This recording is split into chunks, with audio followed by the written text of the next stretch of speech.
Për herë të parë në historinë e vendit, ku vendi i Kosovës është përballur me një krizë të thellë institucionale dhe politike. Zgjedhjet e nënshkurtit ndonse prodhuan rezultate të qarta zgjedhore, nuk arritën të sjellin pajtim politik mes subjekteve parlamentare, duke shndruar procesin e konstituimit në një maraton të dështimeve të njëpasnjëshme. Që nga seanca e parë konstituive mbajtur me 15 prill 2025, ku vendi hyri në një cikël të përsëritur seancash ku procedurat formale zhvillueshen, por vendimarrja bllokohej vazhdimisht. Deputetët e vetëvendosjes, PDK-s, LDK-s, AAK-s dhe NISM-s u betuan. Rendi i ditës miratohej, por pika kyçe zgjedhja e kryetarit të kuvendit mbetej e pazgjidhur. Me ligjet e vendit betohem.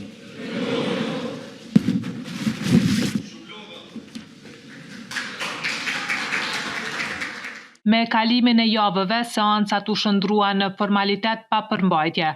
Sallë mbushur, kamera të ndezura, por asnjë rezultat konkret. Aso kohë partia fituese e zgjedhjeve vetëvendosje, të cilës i takon posti i kryeparlamentarit, këmbgolte në emrin e gruas më të votuar, Albulena Haxhiut. LDK, PDK, AAK e NISMA e kundërshtuan, e kuvendi vazhdonte të mbetej i pakonstituar edhe pas 56 seancave. Nuk do të lejojmë me fillu kjo legislaturë e re me shkelje kushtetuese. Me logjikën e Albin Kurtit. Nuk bën të kemi edhe deputet edhe ministra në qeveri. Në seancën e 20 gushtit, deputetët nuk u dhanë vota të mjaftueshme të propozuarve të vetëvendosjes për kryekuvendar Albulena Haxhiu dhe Donika Gërvalla. Kvorumin e nevojshëm se kishte as i propozuari i tretë i kësaj partie me 22 gusht, Hekuran Murati. Murati u propozua edhe me 24 gusht, por sërish dështoi. Votat e mjaftueshme nuk i morën as dy të propozuarit tjerë atë ditë, Alberia Nagavci dhe Dimal Basha. Ky i fundit u propozua edhe në seancën e 26 gushtit dhe arriti t'i marrë 73 vota për, 30 kundër e 8 abstenime. Kundër kanë votuar 30 dhe 3 kanë abstenuar.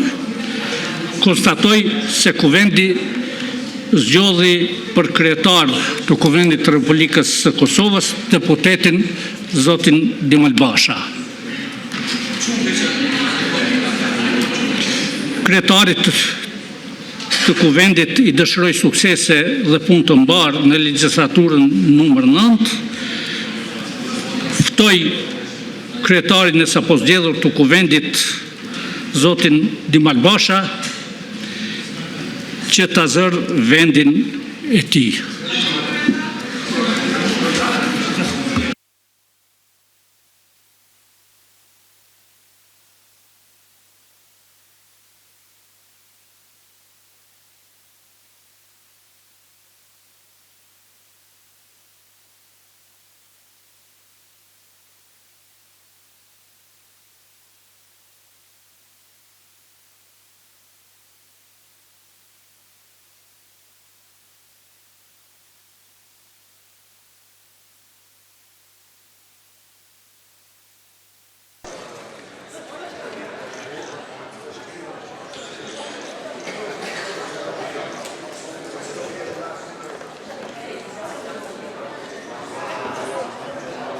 Në pokët të seancë u votuan edhe 4 nënkryetaret, Albulena Haxhiu nga vetëvendosje, Vlora Qitaku nga PDK, Kujtim Shala nga LDK, si dhe Emilia Rexhepi nga komuniteti ju serb. Kurse me 10 tetor, nënkryetari Kuvendit të Kosovës nga komuniteti serb u zgjat Nenad Drashić.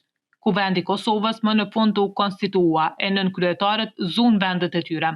Mirë po, kjo nuk është e gjitha. Vendi po hynte në një fazë të re të ngërçit institucional, ajo e krijimit të qeverisë. Fituesi i zgjedhjeve të nënshkurtit, Albin Kurti, propozoi kabinetin e tij qeveritar me 19 ministra, ndonse ishte e ditur që nuk do t'i marrte votat e mjaftueshme.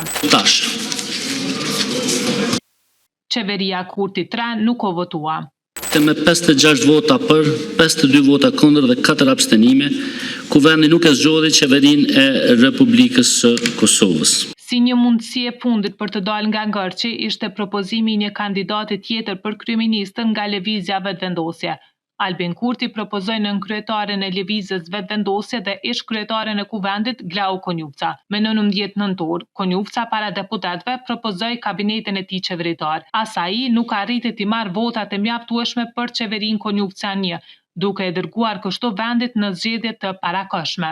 Konstatoj se me 56 vota për, 53 vota kundër dhe 4 abstenime, kuvendi nuk zgjodhi qeverinë e Republikës së Kosovës. Të nderuar kolegë, të dashur shtetor, këtu i mbyll punimet e kësaj seance të jashtëzakonshme. Faleminderit e miropafshim. Plot 63 seanca konstituive u mbajtën dhe asgjëra nuk arriti ta përmbyll procesin, duke e futur vendin në një ngërç të pashembullt institucional. Ky numër i lartë seancash nuk ishte tregues i demokracisë aktive, por i mungesës së vullnetit politik për kompromis.